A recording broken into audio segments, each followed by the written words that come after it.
L'avantage de ce planeur, c'est que il avait été, quand je l'ai récupéré, Ouais. il était dans le hangar de la Grande Combe, Mhm. dans le site central. Ouais. Il avait été mis dans des sacs de jute et mis dans le hangar. Et il est resté 38 ans là-haut dans les sacs de jute. Mais comme il était dans les hangars, on n'avait pas de souris, pas de loi, rien. Et là, il a été bouffé par rien du tout. Quand on l'a sorti, Nickel. j'ai des photos quand j'ai sorti. Il était marron avec le couleur de l'époque. J'ai repris, je l'ai démonté. J'ai changé les câbles de commande parce que les câbles de commande, ils avaient été quand même un peu oxydés. Donc j'ai mis des câbles en inox à la place. Puis ça, c'était facile à faire. J'ai changé, tu refais les câbles, tu les remets. Et pour être sûr que je puisse voler tranquillement, je l'ai marouflé. C'est-à-dire que je l'ai décapé toute la peinture qu'il y avait dessus, j'ai passé un enduit colle et je l'ai marouflé. Marouflé avec de la toile moderne, avec du tacron, de polyester. Ce qui fait que ça l'a fait comme un saucisson. Donc super costaud. Quand Diritas est venu avec son poinçon pour voir si. Parce que lui, le poinçon, 38 ans, m'a dit je passe le poinçon à travers, c'est fini, tu vas pas plus loin. Et le poinçon, il a fait boum. Il a rebondi. J'avais oublié de lui dire que je t'avais mis une petite couche de plastique dessus et que tu ne verrais pas ce que tu vois. Et puis, après, je l'ai refait, je l'ai revolé. Lui, il l'a refait voler avec les caméras. Et après, je l'ai donné à un aéroclub de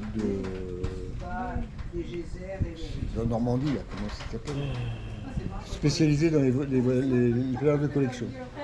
Sans lisse, c'est pas, non, c'est pas sans lisse. Non, c'est pas Salis. Non, c'est pas Salis. Non, Salis, c'est pas Salis. Johnny va te le dire. Enfin bon, peu importe. Et puis après, il me restait les deux squales. Les deux squales, eux, je les ai mis en vente, ils sont partis tout de suite. Et puis il me restait les bijabs. Les bijabs, bon, ça intéressait vraiment plus personne en France. Sauf que ce planeur bijab, il a comme avantage, c'est que il a 125 kg de charge utile à l'avant, 125 kg de charge utile à l'arrière. Et pour les Américains, 125 kg de charge utile, vu qu'ils se font déjà au moins 100 kg, avec le parachute, ça passe bien. Et comme c'est un planeur qui se démonte en 3 morceaux, en 3 ailes, c'est facile de transporter. Et ils n'ont pas beaucoup de plastique qui peuvent emmener 2 personnes de 125 kg. Comme ils volent à Jasper c'est particulier, c'est un terrain de vol à voile à hauteur de l'Alaska, mais on vole que l'hiver, parce que l'été, il n'y a pas de possibilité de faire de vache. Vache exposée en campagne. Donc c'est très difficile, tu es obligé de rester au local du terrain et d'assurer le coup à chaque fois. Alors que l'hiver, tous les lacs sont gelés. Tu as un meurement, tu te poses sur un lac, tu appelles le remorqueur vient, tu accroches le bout du ficelle, tu es reparti pour un tour. Donc ils ont modifié les roues, ils ont mis des patins. Et il y en a 3 qui volent là-bas, qui sont toujours... Parce que là-bas aux États-Unis, tu peux faire ce que tu veux à partir du moment où tu mets expérimental. Donc ils ont laissé l'immatriculation française, ils ont mis expérimental dessus, terminé, dessus. Et c'est bon. Et à chaque fois que je vais là-bas, j'ai mon planeur qui est prêt pour voler, avec un instructeur bien sûr maintenant. Et puis, Mais on parlait du club de Salis, c'est ça? Oui, Salis, oui. Je sais pas si ça c'est à Ferté-Alais. À Ferté-Alais, ouais. Tu connais, tu as déjà allé là-bas ou pas? Alors, je connais la Ferté-Alais, j'ai déjà été, mais je ne fais pas partie du club. Tu n'as pas connu Bruno Langou? Il faut que tu saches une chose, c'est que depuis 1971, je n'ai plus de relation avec les aéroclubs en France. Ah bon? J'ai toujours travaillé à l'étranger. Ouais. Il n'y a que quand je suis parti à la retraite, que je me suis inscrit au club à machin, que j'ai repris contact, et ainsi de suite. Donc il y a vraiment plein de gens. Même à la DGAC, ils ne savaient même pas que j'avais une licence de pilote planeur instructeur. Il a fallu que je leur rapporte en disant c'est bien vous qui me l'avez donné, c'est là. Ouais, c'est ça. On peut faire toujours quelque chose, malgré les problèmes qu'on peut avoir. Et même à l'époque, on pouvait aussi faire quelque chose.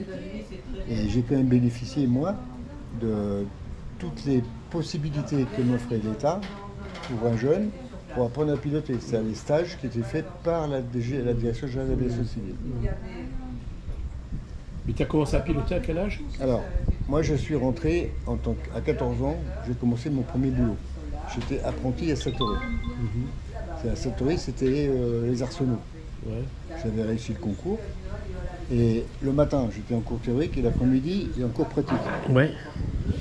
Et ça m'a servi toute ma carrière. J'ai fait 5 ans. Et le cours théorique, c'était le français et l'anglais, dessin industriel, ainsi de suite. Et les cours pratiques, c'était la menuiserie, la chaudronnerie, la soudure, la mécanique moteur. Qu'est-ce qu'on avait encore? On avait du fraisage, du tournage. Et je passais aux différentes machines pour apprendre à s'en servir. Et pendant ces 5 ans que j'ai fait à Satori en tant qu'apprenti, au bout de 2 ans, un prof de maths qui nous a dit, c'est pour ça que ça intéresse, je vous emmène sur le terrain d'aviation de Ben, vous faire voir ce que c'est que les avions. C'était l'erreur à ne pas commettre, quoi. Voilà. Donc il m'a emmené là-bas. J'ai réussi à faire mon premier tour en planeur à 15 ans. Et il avait duré 8 minutes en cassette 310. Là, tu as la photo dans le bouquin.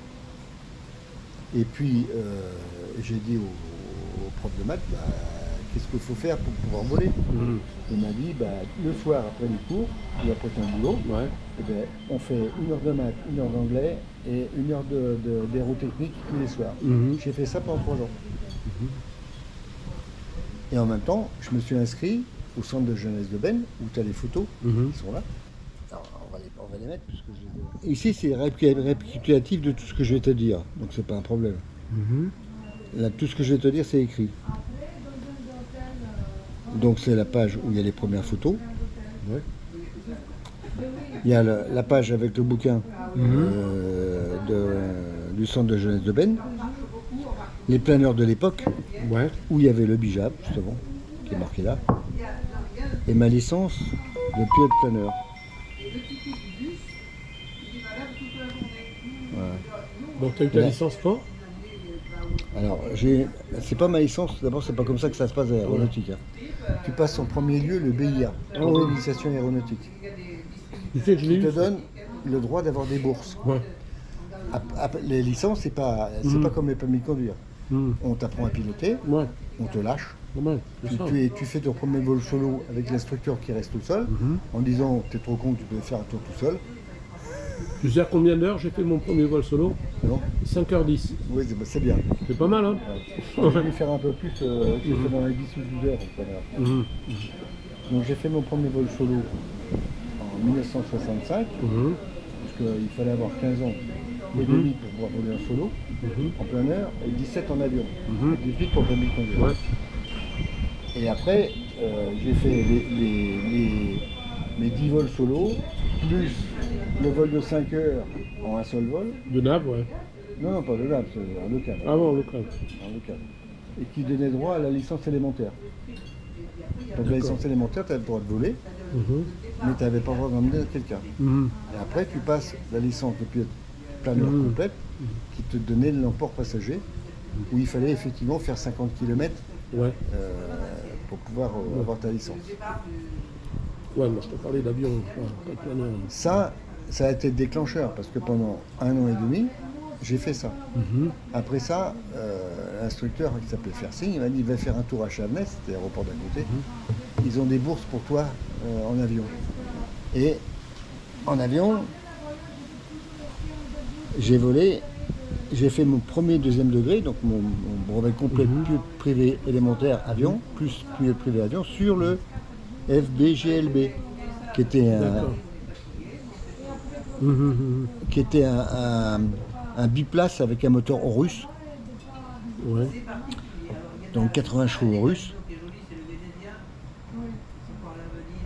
qui était un brochet qui avait été fabriqué à 10 exemplaires, je crois.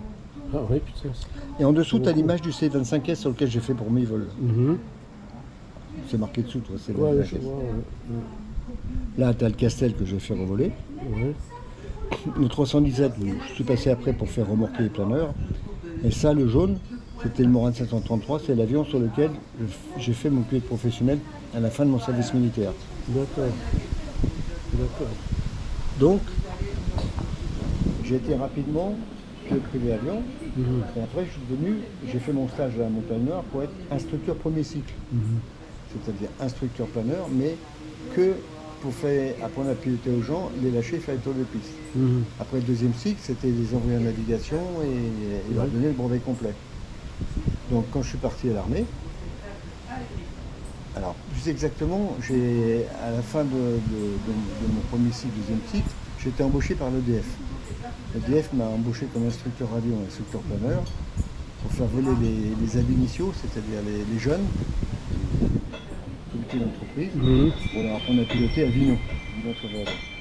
À la sortie de ça, j'ai été appelé sous les drapeaux. Sous les drapeaux, je suis parti en septembre pour 18 mois. Ouais. Donc j'ai fait mes 2 mois de classe. Ok. À la sortie de ça, ils m'ont foutu au garage. Ça, c'était en 70, 71, un truc comme ça. 79. Ah bon? Non, 69. 69, ah oui. 65, ça, ouais. c'était mon premier vol planeur. C'était Ouais. 68. Ah ouais, Septembre 68. ouais. Excuse-moi, mais j'ai Oui. la mémoire qui change un peu de temps Non, en temps. mais à 10 ans près, À 68, donc ils m'ont foutu au garage. J'ai foutu mon pétard de caisse en disant il y a une section de vol à vol, il n'y a pas d'instructeur, elle tourne pas. Moi je suis instructeur, vous me foutez au garage. Je suis tombé sur 2 cons. Ça s'est terminé que j'ai tellement fait un peu l'imbécile que je me suis retrouvé en prison. Ah ouais, carrément. Carrément. Le serpent du coin, il m'a filé ce qu'il fallait pour me donner un tour en prison. Je suis arrivé en prison, j'avais mes bouquins avec moi, j'avais emmené pour passer mon pilote de ligne, théorique. J'ai vu impeccable, hein, les mecs. J'ai à manger, j'ai à boire, je suis chauffé, j'ai mon pilote de ligne, donc moi je et j'ai tout mis sur la table. Ça a duré 2 jours. Au bout de 2 jours, ça s'est mis au garde-à-vous là-bas, ça a commencé à gueuler un grand coup. Il dit, c'est quoi ce mec? Le colonel Sabar, qui était le patron de la base, il est rentré. Il a vu mes bouquins, il m'a regardé et il m'a dit c'est quoi ça? C'était quoi ça? Moi je suis instructeur vol à voile, j'ai une section de vol à voile, SAMBV, BA128 qui ne marche pas parce qu'il n'y a pas d'instructeur, je suis instructeur planeur, vous me foutez à gratter des voitures au garage. Je passe mon pied professionnel, mon chez vous. Demain matin à 8h, dans mon bureau. Alors dans le bureau, c'était plus du tout la même façon de voir les choses. On m'a dit bon, effectivement, vous êtes appelé. Bon, il va falloir quand même que vous fassiez la première classe, la deuxième classe et caporal chef, parce qu'il faut un minimum. Alors vous allez faire ça tranquillement, on va vous faire passer tout ça. Et vous allez prendre la section de vol à voile à votre compte. Vous avez 2 planeurs biplace, 4 planeurs monoplace, un remorqueur tout neuf. Et faites-moi tourner tout ça. Faites-moi à la base, trouvez des gens qui veulent voler et on les fait voler. J'ai pas de problème. Il m'a dit, par contre, comme c'est du bénévolat au niveau des agents des emplois militaires, il faut que ça se fasse le samedi et le dimanche. Je dis, mais moi, aucun problème, je bosse tous les samedis et dimanches. Et là, il m'a répondu, ça, si vous faites ça, à la fin du service militaire, je vous renverrai la balle. Et puis, c'est parti. Donc, en hiver, à Metz, en hiver, on fait les tours de piste à 300 pieds. Avec le remorqueur et le planeur derrière. C'est tout ce qu'on pouvait faire. Et puis, comme je volais à l'aéroclub de Romans avant, à un moment donné, j'étais voir le colonel, je dis, mais pourquoi laisser les planeurs ici? Donnez-moi un petit peu de sous, on emmène les planeurs à Romans, terrain civil, on met les tentes là, militaires, vous me donnez un cuisinier pour faire bouffer tout le monde, et moi je vous fais voler tous les gens qui veulent voler, y compris les pilotes de chasse, en montagne, en planeur. Et ça, je veux dire, c'est nos paires de manches. Il m'a regardé. On met en route demain. Camion, militaire, les tentes, tout, aéroclub du Roman, poser les machines, 2 bijaves à monoplace, un remorqueur et un camion d'essence. Camion d'essence de 10 000 litres. J'ai commencé à faire voler quelques pilotes de chasse qui sont venus, qui m'ont dit mais c'est super ça. Nous on peut pas faire ça avec l'avion, mais apprendre à se poser sans moteur, c'est extraordinaire. C'est remonté au colonel. Le colonel, il est dégringolé. Il a vu comment ça se passait. Il m'a dit ça jusqu'en octobre. Il fait ça jusqu'en octobre. Donc je suis resté à Romans. T'imagines, appelé, Romans, des planeurs, un remorqueur. Quand le remorqueur n'était pas là, je prenais celui du club. Et je faisais voler tout le monde. Et les mecs étaient tout contents de pouvoir voler en montagne avec des... Parce que quand on aime voler, que ce soit sur un avion de chasse ou sur un planeur, c'était surtout un beau planeur à l'époque. Le Bijad, il était tout neuf. Les planeurs militaires étaient tout neufs. Ça s'est passé comme ça. Au retour, on a ramené les machines à la BA128 et pendant l'hiver, ils étaient plus ou moins stockés. Et là, j'ai commencé, ils m'ont invité à faire du unitrainer. du simulateur de vol. Ils m'ont appris à piloter en VSV, ils m'ont appris à piloter, à faire une placée radio compas, une placée par comme tu l'as appris à Corogo. Ouais, enfin un peu plus tard. Un peu plus, parce que là on faisait en vrai et par variation de QDM, donc un peu ça si tu veux. J'ai commencé à piloter dans ce domaine-là. En mois de décembre, on m'a dit bon, il y a un stage qui s'est ouvert, tu pars à Saint-Auban, tu vas faire ton deuxième degré, ton deuxième cycle à Lyon. C'est des stages de l'armée qui sont dans le civil. Mais tu vas en bénéficier et tu vas faire ton professionnel en même temps. C'est-à-dire que tu fais ton stage, si tu réussis, tu passes professionnel, si tu es professionnel, tu viens me voir. Donc j'ai fait mon stage, 5 semaines, je suis sorti instructeur deuxième cycle à Lyon, donc instructeur complet. J'ai passé mon test PP, qui s'est plus ou moins déroulé comme il faut, puisque j'ai décollé avec le chef de centre qui s'appelle Gourbert, avec le Morad 733 de Charles Lizo. On a été sur un petit terrain en montagne qui s'appelle sur la vallée qui monte à... Ah, non, je ne sais plus le nom. Je connais pas. Moi, je te dirai après. Enfin bon, peu importe. Arrivé sur le terrain qui était là, j'ai dit, je crois qu'on a un problème, température 140 degrés, pression d'huile à zéro.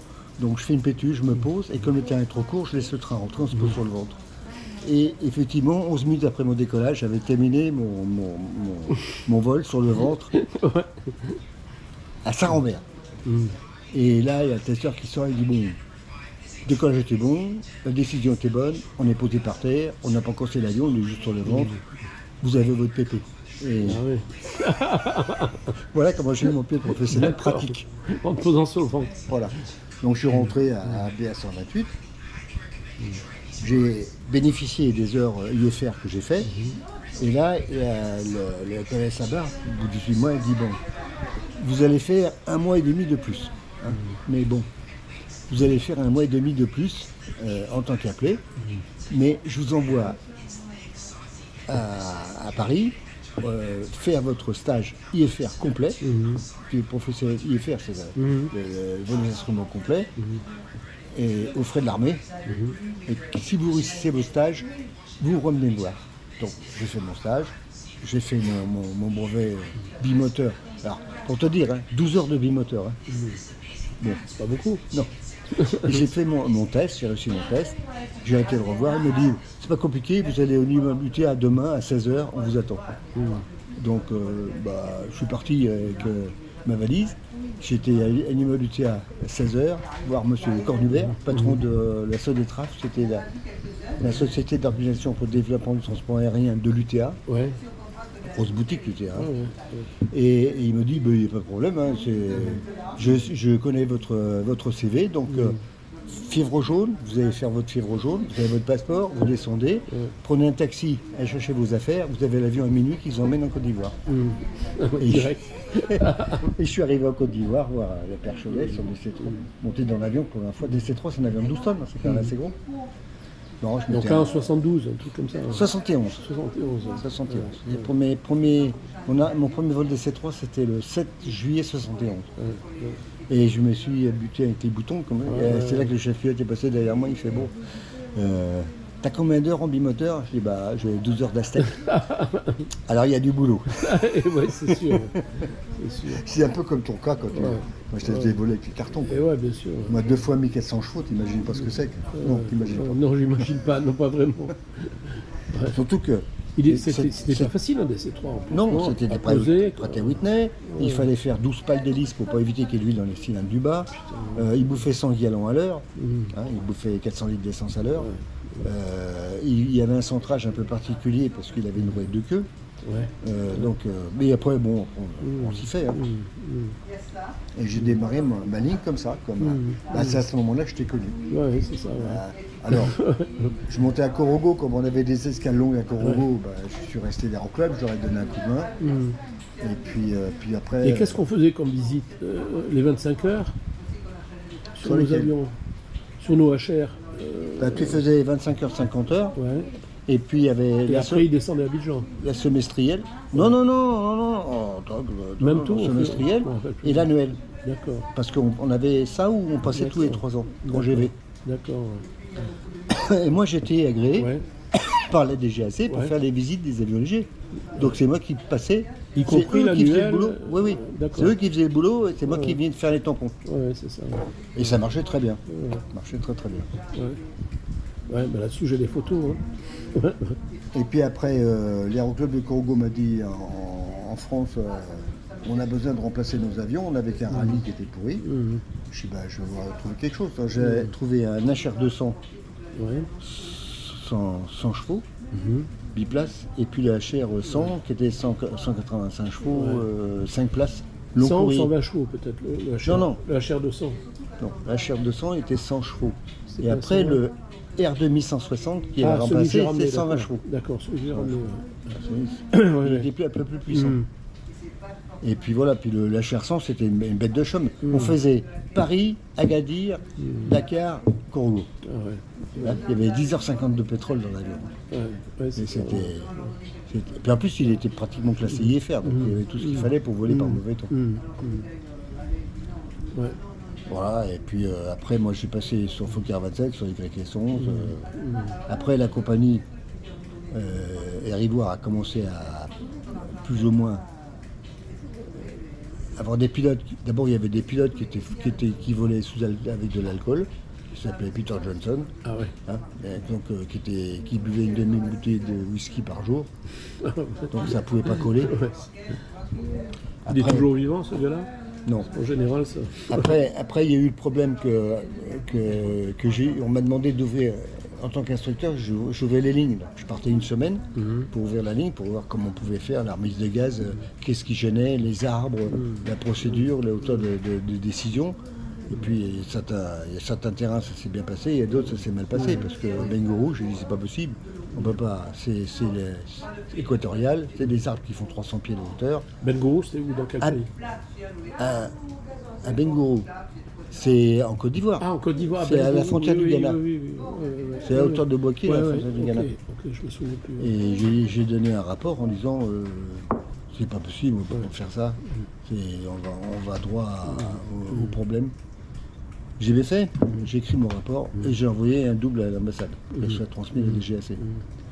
Le patron de Cornubert, le patron du TA, il m'a dit vous êtes un merdeur fini. Il a loué un avion d'Air Transivoire en Bretagne-Normande avec le directeur de la DAC Côte d'Ivoire plus les douanes et 9 morts. Point barre. Alors après, c'est toutes les trucs qui sont arrivés derrière en disant pour les assurances, tu peux pas ranger, tu peux pas dire autre chose, tu peux pas mettre ton rapport de côté, j'ai rien à faire. Moi, la DGAC, en plus, la DGAC, il y avait le ministre des Transports qui était avec moi, il disait tu changes rien du tout. C'est parce que nous, à ce moment-là, on n'a plus aucune crédibilité. Bien sûr. Donc c'est nous.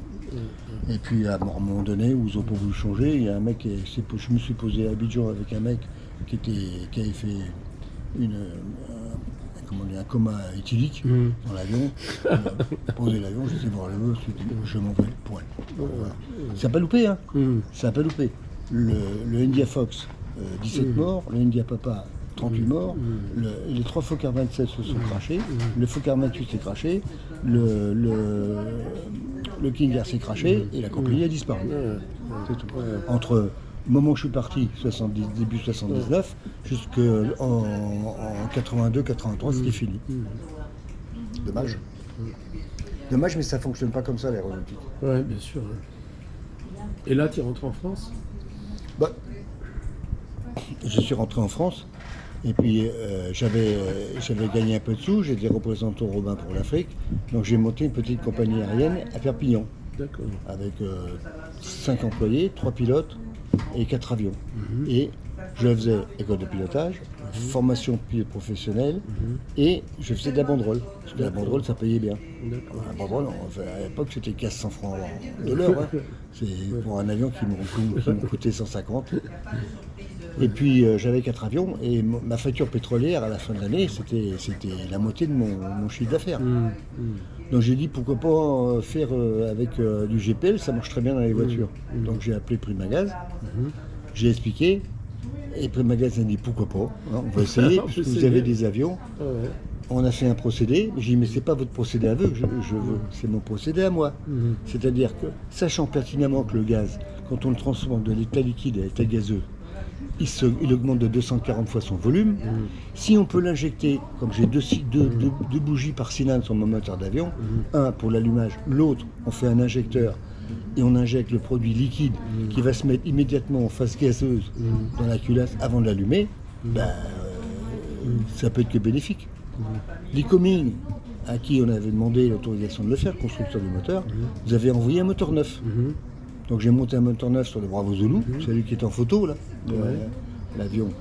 Après j'ai mis tous mes copains qui étaient dessus, en disant François Siegel avec VSD et ainsi de suite, qui avait fait voler sa journaliste avec mon avion et tout le bazar, le ministre des Transports qui était venu pour voir comment ça fonctionnait, l'Aérospatiale qui avait sorti un avion spécial pour faire ça, avec c'est ce qui est marqué dedans, et le brevet le plus innovant de l'Europe en 80, Mercure d'or. J'ai eu Mercure d'or. Ah ouais, bravo. Donc, le but, c'est qu'avec le GPL, par rapport à l'essence, on avait doublé le potentiel moteur. C'est-à-dire que l'Icoming, 2400 de TBO, nombre d'heures maximum avant révision, était passé de 2400 à 4600. Parce qu'il n'y a pas de destruction. On sortait que de l'eau, on n'avait pas Et on avait qu'un bureau qui coûtait 11 centimes au lieu de 6 francs le litre. C'est pas pareil. Bon. Et ça a marché pendant 1500 heures. J'ai fait voler tout le monde. À mes banderoles, j'avais pas diminué le tarif. Pour autant. Et quand tout ça s'est fait, les pétroliers ont dit non, le gaz, c'est pas fait pour faire ça, ainsi de suite. Ils ont fait des pressions énormes au niveau de la DGAC, et la DGAC m'a dit on ne vous renouvelle pas votre laissez-passer. Nous avions volé en W sous ma responsabilité, et terminé. Donc l'avion au sol. Donc j'ai appelé l'Icoming, et l'Icoming m'a dit écoutez, c'est pas compliqué, démontez l'avion, mettez-le dans un conteneur, envoyez aux États-Unis et venez avec. J'étais aux États-Unis, là-bas ils m'ont dit mais ils sont fous les Français. Le 180 chevaux l'Icoming, 3% c'est pour les avions, 97% c'est pour les enjambeurs, les groupes électrogènes, les grues et tout le bazar. Ils disent nous faire fonctionner tout ça avec du GPL, avec votre brevet, parce que vous avez déposé les brevets. On vous prend les brevets. Alors je dis c'est bien, mais moi je veux pas d'emmerdement. C'est brevet, vous donnez tant d'argent, mais c'est impôt USA payé, impôt français payé, caisse de retraite payée. Caisse de retraite payée. Et on s'est mis d'accord sur 15 000 $ par an pendant 30 ans. D'accord. Impeccable. Ouais. Après, je pouvais faire ce que je voulais. Là, il y avait quand même pas mal de gens qui avaient parlé de moi. À un moment donné, il y a... c'est un banquier qui est venu me voir et dit on a besoin d'un avion et de toi sur l'Afrique pour assurer le Paris-Dakar de René Medj, qui roulait en Range Rover aux couleurs de VSD, donc du constructeur Range Rover. J'ai dit oui, pas de problème, c'est pour m'emmerder. J'avais des copains qui avaient un avion au Gabon, Tango Romeo, c'est pour ça qu'il faut des avions masqués. J'avais licence Tango Romeo. Et j'ai dit au moins si je fais des conneries en Afrique, ils vont pas me faire chier en France. Et j'avais raison, parce que j'ai emmené donc 2 mécanos et directeurs de course, sauf que le Paris-Dakar faisait 3 semaines pour un Dakar. Il passait par la Côte d'Ivoire, la Guinée et compagnie. Mais les boîtes de vitesse, elles n'arrivaient pas à faire plus de 2 jours. Donc après, quand il arrivait, René, il avait plus que la 2e et la 4e, il avait plus les boîtes de vitesse, il était au vrac. Donc, Range Rover m'a envoyé une boîte de vitesse en express par un avion, soit un régulier, soit un privé, à un terrain qui était à côté. Mais quand j'arrivais, moi, il fallait que le terrain où on se posait avec Thierry Sabine, il n'y avait pas d'éclairage. C'était des terrains bitumés, mais sans éclairage. Les terrains de racette, c'est pas éclairé la nuit. Je partais à la tombée de la nuit, et pour pouvoir revenir, il me fallait des motos. Alors j'avais dit à baliser la piste. Ouais, baliser la piste, avec 10 motos de chaque côté. Et les motos, je leur disais, écoutez, je peux vous ramener ce que vous voulez, mais il faut que vous soyez là à 4h du matin avec les motos. Et les mecs, ils disent, j'ai besoin d'une chaîne, j'ai besoin de ceci, j'ai cassé mon frein à main. Et moi, je téléphonais enfin, je téléphonais pas, j'étais en chef. Communication à un chef, avec Rover, je dis bon, il faut, peut-être pour Yamaha, il me faut un câble de frein à main. Et pour un machin, il faut une machine pour suivre. Il faut une machine. Débrouillez comme vous voulez, mais si c'est pas dans la caisse, je prends pas. Ils sont débrouillés. Quand la caisse arrivait avec les boîtes de vitesse, il y avait tout pour les autres. Donc je me posais à 4h du matin Ouais. évidemment, Ouais. sur un terrain fermé et pas ouvert à la circulation publique, sans balisage et de nuit. Pour ça, je te disais, je vole avec ma licence gabonaise, avec un avion électrique gabonais, comme ça les Français, je les emmerde. Et puis là, bah, tout le monde était content. Thierry Sabine dit vraiment, t'es super. J'ai fait ça 4 fois de suite. D'accord. 4 fois de suite, j'ai été chercher mes boîtes de vitesse, mes machins et compagnie. Thierry Sabine savait très bien qu'il repartait avec une boîte neuve. Hein, parce qu'on avait le tampon pour mettre sur le truc. C'est comme ça qu'on est arrivé premier à Dakar. J'ai fait partie de l'équipe qui est arrivée premier. D'accord. Après, je me suis dit, c'était quand même amusant ça. Bah, j'avais été bien payé. Hein. Ouais. J'avais fait ma facturation à Rover, qui est un constructeur international de voitures. Ouais. Je veux dire, il n'y a pas eu de discussion possible. Quand je lui ai dit, ça coûte tant, ça coûte tant. Hein. J'avais le chèque 24 heures après. Je dis, puisque j'ai fait voler l'avion à gaz, puisque j'ai fait le Dakar, pourquoi je ne ferais pas le Dakar pour moi, pas en avion, moi en voiture. Bon, il faut être un peu fou de temps en temps. Hein. Mais j'ai dit, il faut que je fasse le Dakar. Je ne serai jamais premier, c'est pas possible, je ne sais pas faire. Mais je connais tout le monde en Afrique maintenant. Je vais prendre une voiture française. Donc j'ai vu que Peugeot avait sorti la 504 d'Angèle, qui était un 4x4. Une Peugeot qui était modifiée par d'Angèle en 4 roues motrices, très bien, très haute, mécanique superbe. J'en ai acheté une neuve. Bon, j'ai acheté une 504 neuve. Je l'ai mis à la maison. Elle était elle était beige de couleur. J'ai dit bah maintenant il faut que je monte les arceaux, il faut que je fasse tout ça, mais il faut quand même que je trouve quelque chose pour. Parce que bon, le Dakar ça coûtait environ de 20 briques hein, en ancien francs. Donc il faut faire l'essence, il faut payer la voiture, bon ok elle est payée. Il faut payer quand même le retour par bateau, le machin, la bouffe et tout ça. Il faut que je vive aussi pendant un an, parce qu'il faut un an pour préparer une voiture. Et puis j'ai dit, bon, on va voir ça. Donc je suis parti à Paris pendant 8 jours. J'étais voir différents trucs. Bon, j'étais voir les boissons alcoolisées, les bières de machin et compagnie. On m'a rigolé au nez. Bon, pas grave. Et puis je suis rentré dans un magasin d'accessoires auto et j'ai vu qu'il y avait Solex, l'allumage électronique, les méchants démarrages. C'est quoi ça? Les méchants démarrages. C'était effectivement Solex qui avait fabriqué un allumage électronique parce qu'à l'époque, les allumages électroniques des voitures en Europe, c'était Bosch. Il n'y avait pas d'autres. Et j'ai dit, bah tiens, je vais tenter le coup. Alors j'ai été voir chez Solex, à Nanterre. C'est le PDG, c'était Lagardère, elle est connue. Hein. J'ai expliqué ça à la secrétaire, j'ai expliqué ça à tout le monde qui passait là-bas. Et puis au bout de 24 heures que j'ai expliqué ça à tout ça, le monde avec mon truc de Solex, méchant démarrage, il y a Didier Champ, qui m'a dit, bon, je vous reçois, on va voir le patron, Lagardère. Défendez votre bout de gras. Alors je suis passé devant Lagardère. Et moi, je lui ai dit non, j'ai acheté ça parce que j'ai une 504 d'Angèle, je suis pilote de ligne quand même, hein, donc je suis pas fou. Je sais ce qu'on peut faire, mais vous ne savez pas le vendre. Il m'a regardé avec des grands yeux. Non, je ne savais pas le vendre. Non, oui. Alors il me dit, vous avez 1 minute. Bah, je dis, c'est pas compliqué. Mettez-le dehors, faites-lui faire du désert, faites-lui voir que c'est un truc qui est incassable. Et il va arriver à Dakar. C'est extraordinaire ça. C'est mieux que n'importe quelle des publicités. Il m'a regardé, il m'a fait. Et on fait comment? Bah, j'ai dit, c'est pas compliqué parce que j'avais déjà répondu à votre question. J'ai dit, la voiture, le bateau, l'essence, le billet d'avion, ça coûte tant. Bah voilà, ça coûte 220 000 francs, enfin 22 briques à l'époque, c'était en centimes, 22 briques. Mais il faut quand même que je vive. Moi, il faut mon salaire. Mon salaire à moi, je joue le jeu. Si vous vendez votre truc 300 francs, et ben c'est 300 francs moins 0,5. 50 centimes de plus. Et 50 centimes, c'est tous les équipements vendus d'aujourd'hui pendant un an. Il m'a regardé, vous jouez le jeu comme ça? Pourquoi tu n'as pas dit 10 ans ou 20 ans Parce qu'il fallait que ça passe. Ouais. Tu tires trop sur la ficelle, elle casse. La preuve, c'est qu'elle n'a pas cassé. Hein. Donc 50 centimes, il a regardé Champ, il dit, vous descendez avec lui à l'étage en dessous, on fait le contrat et on passe la voiture en peinture. Alors la peinture, Solex, machin, comme pour le Dakar, hein, c'était pour le Dakar. Et j'ai dit, mais je vous préviens, hein, moi j'arrive dernier, pas premier. Alors après, qu'est-ce que j'ai fait?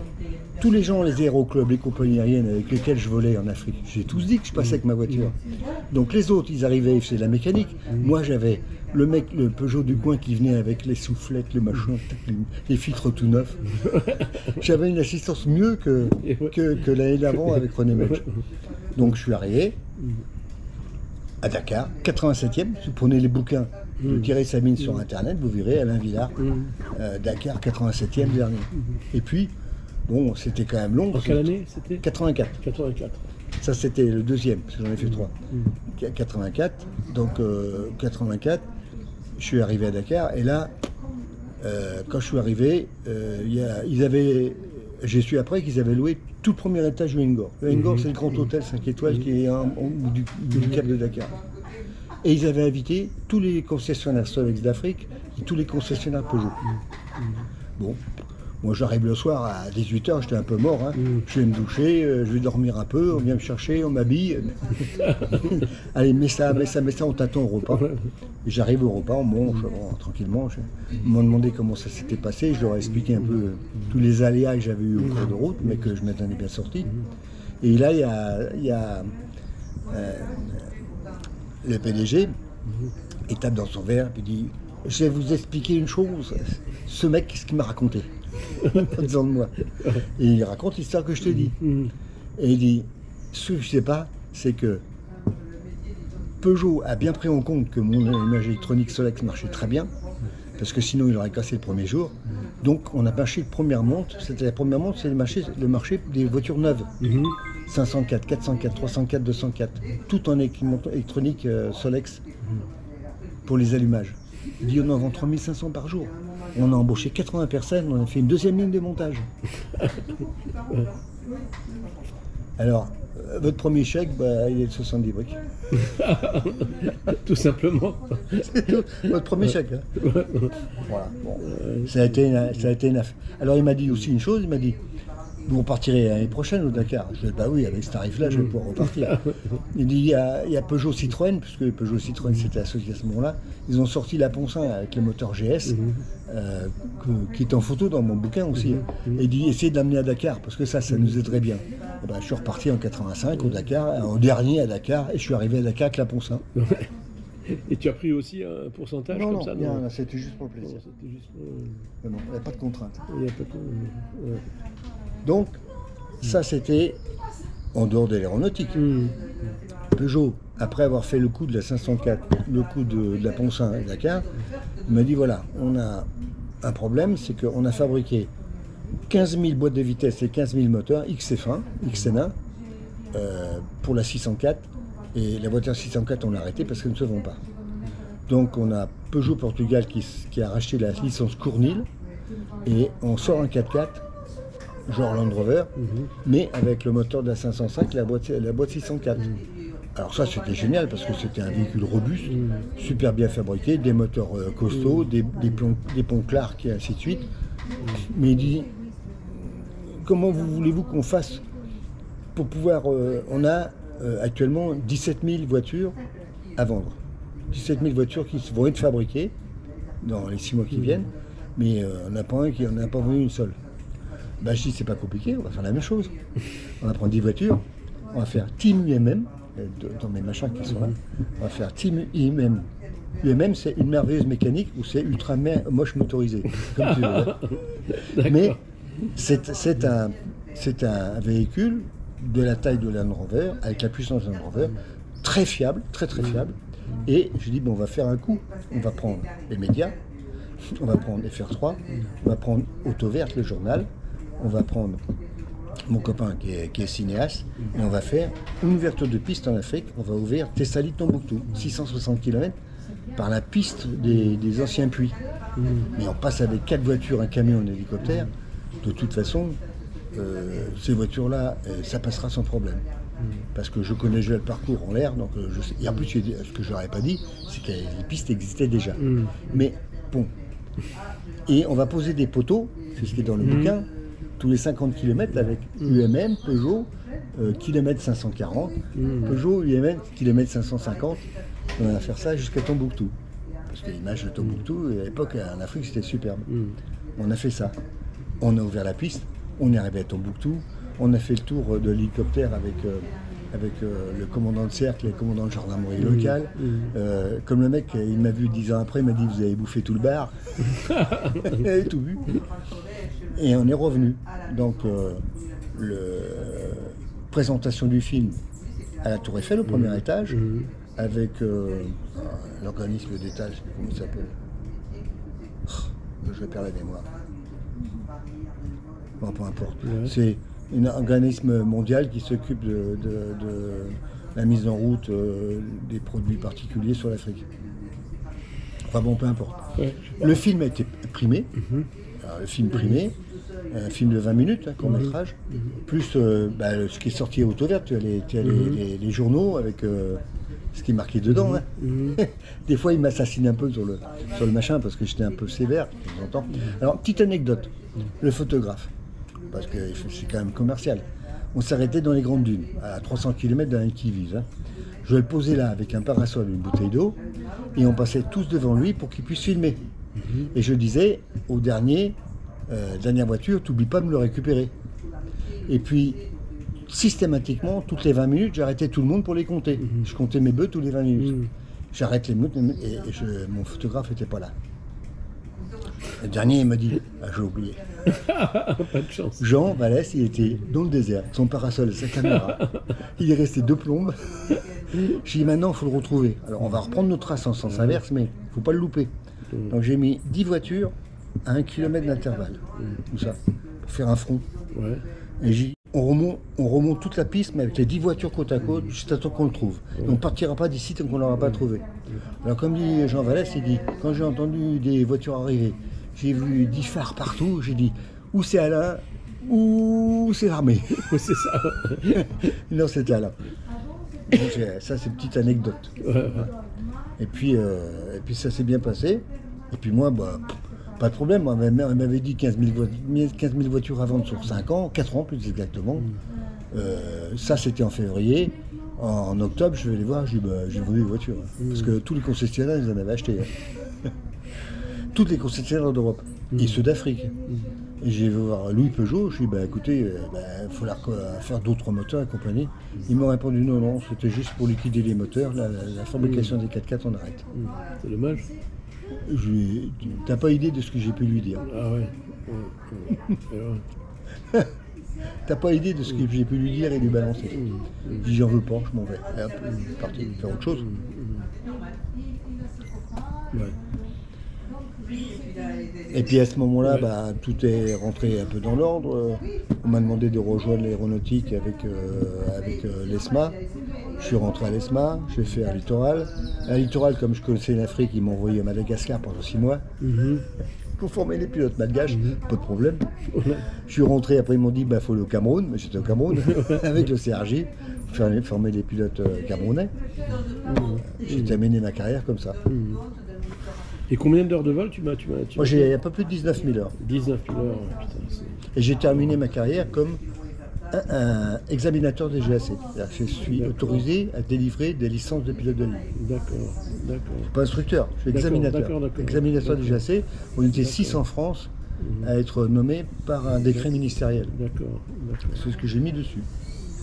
C'est quelque chose que tu peux faire encore maintenant ou Non. pas? Non, c'est fini. On n'a pas le droit de voler en commercial après 65 ans. Ah oui. Donc, c'est tôt. et puis, C'est tôt. j'ai payé ma caisse de retraite depuis 14 ans et demi. À 58 ans, j'avais déjà la totalité de tous mes points que je pouvais obtenir. Ouais. Bien sûr. Moi, j'ai une caisse de retraite qui est confortable, ça c'est sûr. En plus, payé en francs CFA, doublé. Doublé quand j'étais à Madagascar, doublé quand j'étais au Cameroun. Ça va. C'est assez Rien bossé. à dire. Et donc après, Et puis voilà. après ta retraite, tu en as profité pour Pour faire d'autres choses, passer à d'autres activités. Ouais. j'ai construit mon chalet. Parce que j'avais acheté un bout de terrain à Puy-Valador dans les Pyrénées.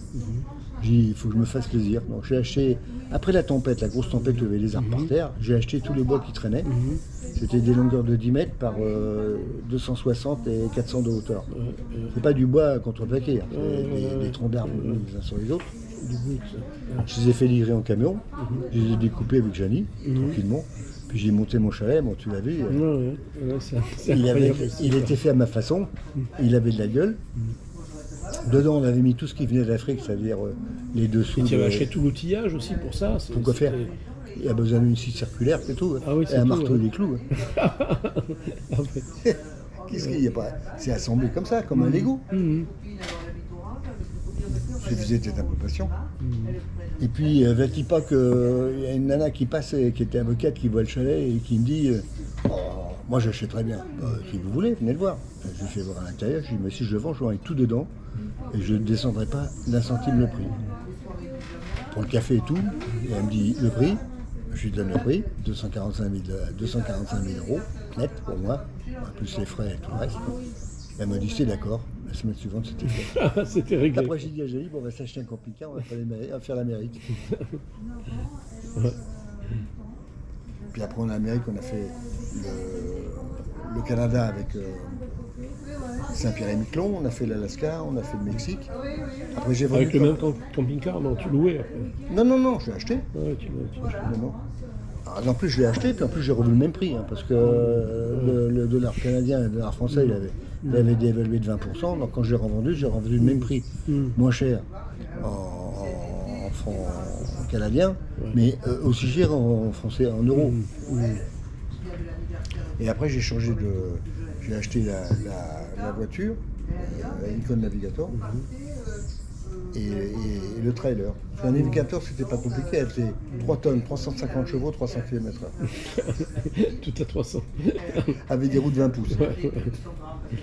Donc je pouvais tirer ce que je voulais derrière. Et puis voilà, après, bah, t'es venu, on a téléphoné, j'ai retrouvé des copains. Ouais. Ouais. Des photos. Bon, bah écoute Alain, merci. Hein, pour ça. Alors après, dans le genre, j'ai un peu oublié de te dire, c'est Ouais. la princesse de Bourbon-Parme, le prince Kiyoski, que j'ai été chercher à Bangui, que j'ai ramené sur Abidjan. Mais c'était l'ordre de Malte. À cette époque-là, l'ordre de Malte, c'est ceux qui chapeautaient tous les hôpitaux. Mais ils revenaient quand même avec les fusils de la chasse chez Doriola à Bangui. Je ne sais pas si tu sais, mais Doriola était à Bangui. Ils revenaient aussi avec des cassettes de chez les Juifs. Là, avec, et puis on est arrivé au Bénin. À l'époque, ça s'appelait Dahomey. Il y avait Bob Denard qui était venu faire son bordel. Et là, je me suis dit, il ne faut pas rester là, parce que là, c'est un foutre à bazar. Il y avait Catherine, mon copain, qui était dans la caravelle d'Air Afrique. Tout le monde était coincé sur l'aéroport. Hein. Moi, on avait été résistance de l'hôtel, donc je lui ai fait descendre le prince et la princesse. Personne ne savait ce qu'on avait dans l'avion. Dans l'avion, la photo du TUTPP, on me l'a filée après. Donc je l'ai récupérée, ma photo Tango, uniforme Tango Papa, qui était l'avion de Blorn. Blorn, c'était Palmolive, c'était L'Oréal. C'est l'avion de L'Oréal, qui était en exploitation UTA, qui était en exploitation humaine et que moi je pilotais. Et puis quand j'ai vu que ça ne tournait pas trop bien, j'ai dit à Catherine, mets un réacteur en route pour faire du bruit. Donc ils ont fait du bruit. Tous les mecs avec les armes ils sont partis là-bas. Moi j'ai mis la puissance, je suis parti du parking. Terminé.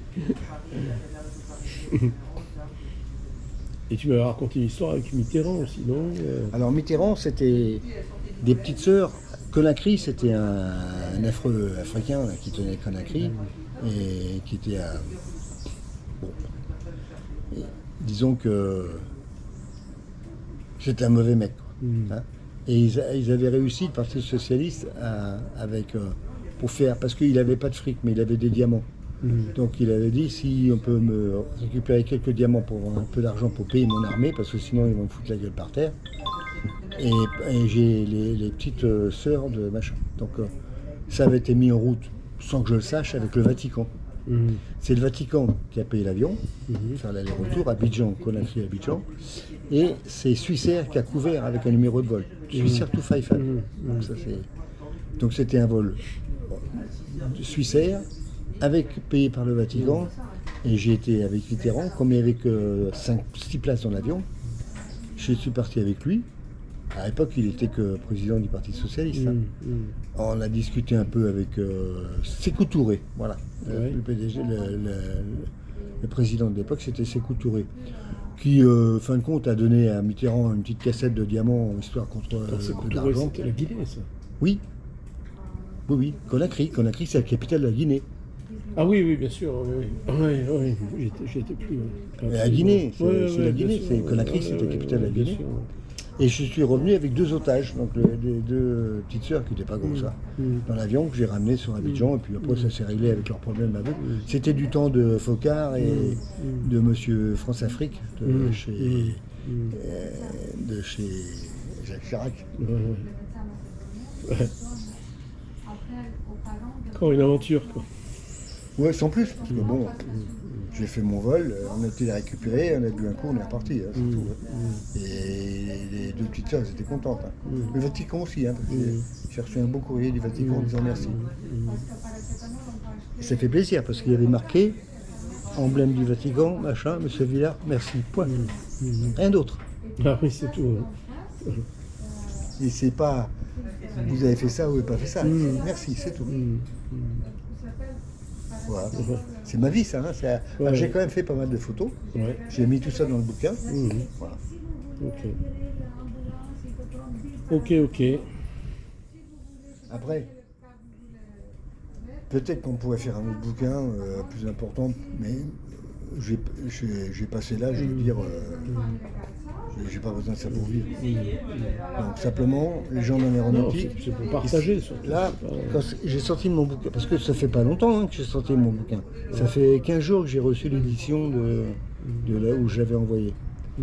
Mais il y a beaucoup de gens sur internet qui m'ont dit bah, ça c'est un super CV et content de t'avoir retrouvé, ainsi de suite. Comme toi, pareil. Ouais, bien sûr.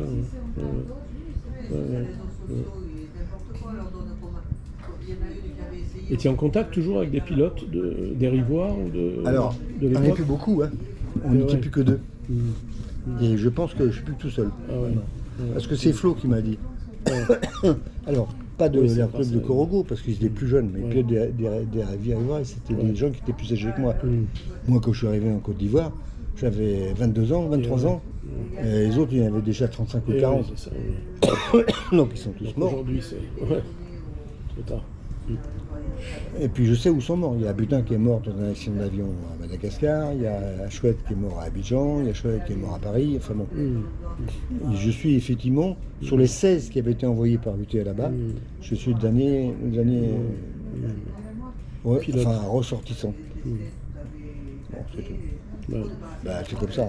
C'est quand même vieux. Hein. Ouais.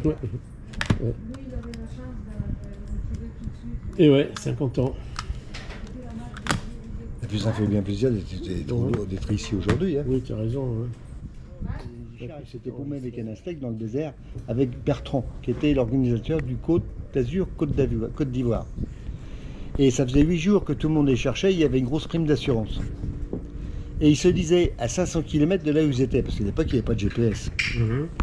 Ils s'étaient foutu le vent à l'envers de 50 nœuds, et ils avaient hélas pris un moteur qui avait pris feu, donc ils s'étaient posés sur un ancien terrain pétrolier, enfin un terrain en sable, hein, dans le désert, un peu à la frontière de l'Égypte et de la Libye.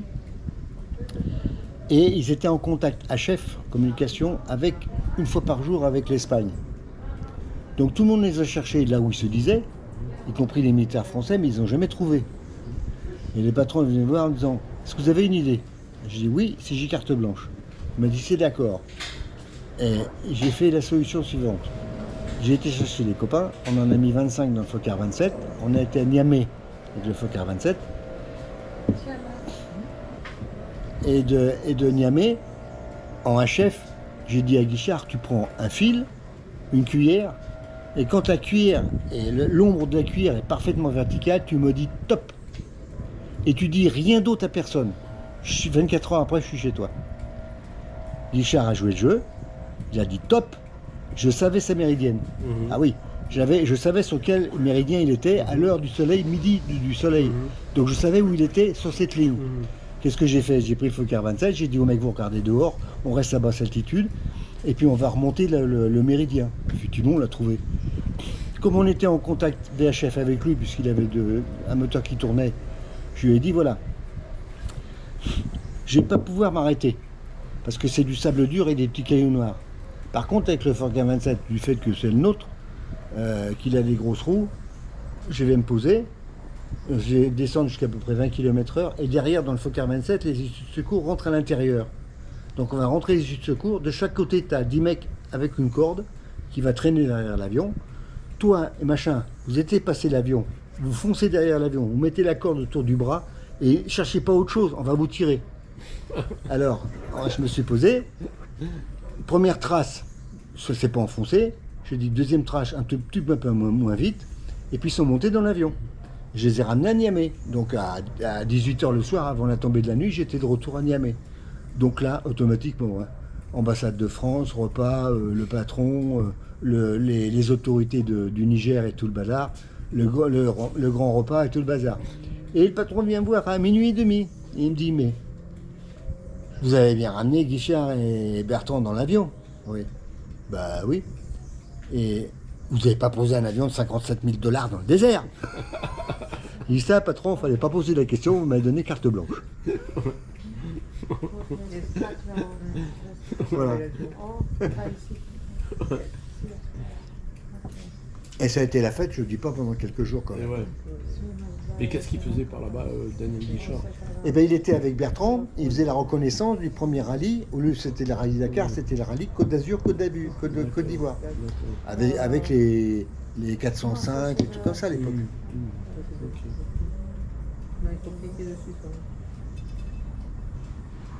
Ok. Je crois qu'il va falloir cliquer sur le spectacle. Bon, ça c'est pour la petite histoire. Ça. Alain Villard, et on est le 10. Le 10. Le 10 janvier 2025. Ouais. Et ben voilà. Et tout ça, quand même, grâce à Internet, où on s'est retrouvés comme ça. Hein. Et grâce à Flo. À Flo. Elle s'appelle comment, Flo? Alors, je sais pas. Alors, Florence, c'est la femme de Frédéric, qui est le fils de Jean Lemel, qui était commandant de bord à Air Ivoire. Mais tu connaissais bien, tu la connaissais Alors, elle, non. Oui. Son fils, oui, puisque moi, je faisais Père Noël quand il avait 8 ans. Ah, d'accord. C'est moi qui faisais Père Noël, le jour de Noël, avec tous les enfants de la compagnie. Sur Abidjan. Donc, sur Abidjan. Ouais. Donc, c'est pour ça que je connaissais lui, qui avait 8 ans à l'époque, que je n'ai pas vu depuis, qui s'est marié avec Flo. Et quand Flo a vu la photo de l'Y-Caisson, il a dit, mais ça, c'est la photo de l'avion de mon beau-père. Ah, c'est comme ça qu'elle m'a dit de venir sur... C'est elle qui m'a inscrit sur le site de la Côte Sur le d'Ivoire. groupe. Sur le groupe. Voilà. C'est grâce à la photo. J'avais qu'une seule photo de l'Y-Caisson. Et moi, j'ai vu ta liste dans les pilotes. Quoi, Ouais. hein. Alain Villard, Alain Noël Villard. Oui. Alors, le Noël, je ne connaissais pas. C'est comme ça que c'est marqué sur mon passeport. Ouais, c'est ça. Ouais. Après, je ne disais pas, mais... Ouais. Et je dis, mais j'ai connu Alain Villard. Quoi. Il me dit, bah, si tu veux, je te mets en contact avec lui. Ah bah, de toute façon, moi, je l'avais reconnu sur les photos. Hein. Ah, oui, Parce que j'avais dit à Janie, je ne sais pas son nom, mais je connais sa cheveux. Ah oui, ouais. À l'époque, tu avais des cheveux comme ça. J'avais des là. cheveux, ouais. J'en ai beaucoup moins aujourd'hui. Ouais. Moi, elle me les a coupés un peu trop court. Puis j'ai reconnu les avions aussi. Donc, bon. Et oui. Ouais, Ah, elle m'a dit,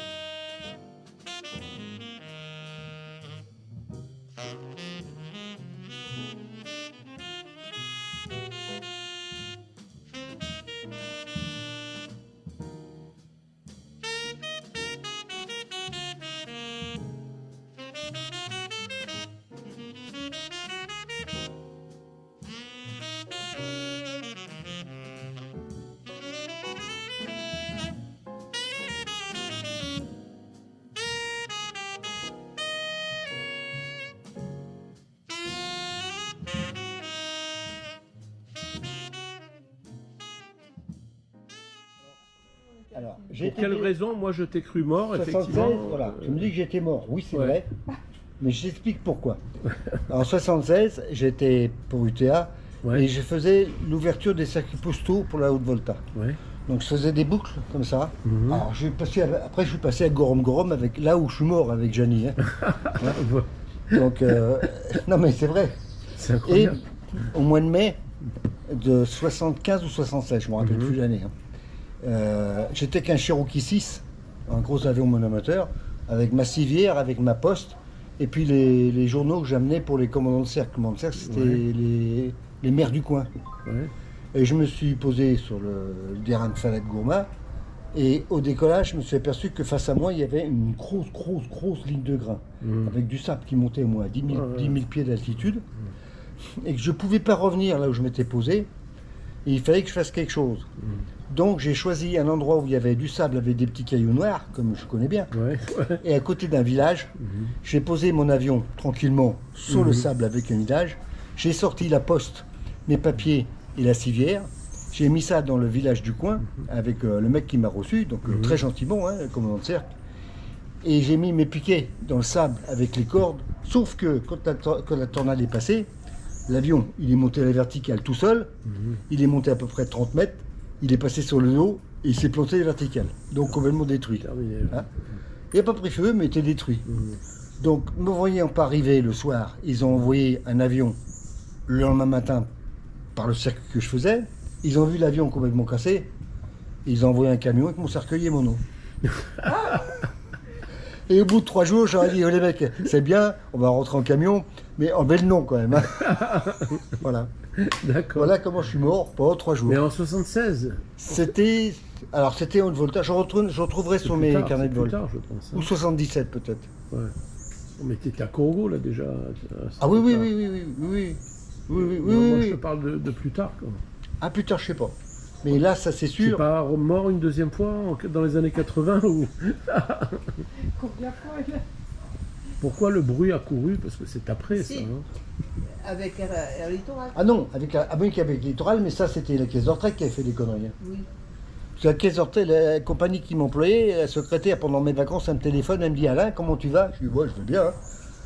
Ah bah dis, on ne dirait pas, hein, parce que la caisse de retraite, elle vient de te déclarer mort. Ah bon, elle aussi. C'était Alain Villard, Air Inter. Il y avait une erreur de compagnie. Ah, C'est il y a... le courant, Et j'ai reçu une lettre des C'est un Alain Villard Oui, d'Air Inter oui. qui est mort. décédé lui. Oui. Oui, Ouais, c'est c'est un pas nom moi. courant, et, C'était pas la même compagnie, moi, c'est un nom courant. On était Ouais, 4 à voler sous le d'accord. même nom. Ah d'accord. C'est pour ça que je doit disais être après plutôt Alain ça, Noël, ouais. parce que là on était qu'un. D'accord, mais t'as raison. Ouais. Mais c'est vrai que la première fois, c'est que j'ai vu Moi mon ça m'a été cercueil dit. arriver. Hein. Moi ça m'a Ah, été j'ai dit. dit à les hein. mecs, vous êtes bien. Hein. J'étais très M'envoyer un surpris, camion avec un cercueil, vous pourrez m'envoyer autre chose qu'un camion avec un cercueil quand même. Voilà. Bon.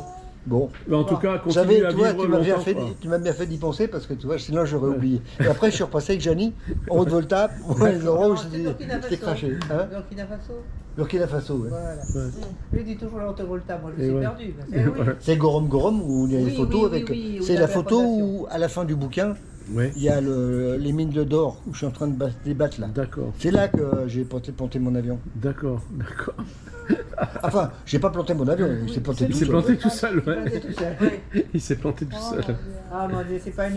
Et t'as jamais cassé un avion? Non, bah non. J'ai eu des pannes moteur, j'ai eu tout ce que tu veux, mais j'ai pas cassé T'as d'avion. jamais cassé d'avion? Ouais. Non, non. Non, non.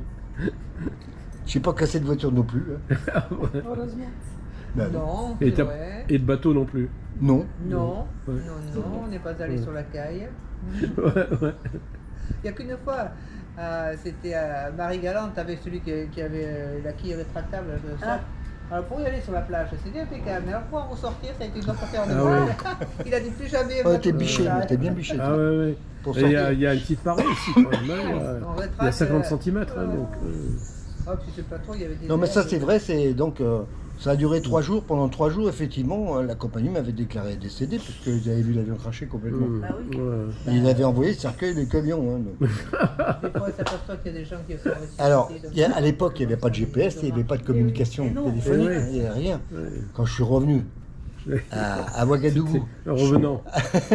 avec Revenant. avec le cercueil et moi assis dessus, c'était la fête. Et ouais, ça- Allez, Ça- voilà. parce que tout ça, ça se terminait par la fête. Hein.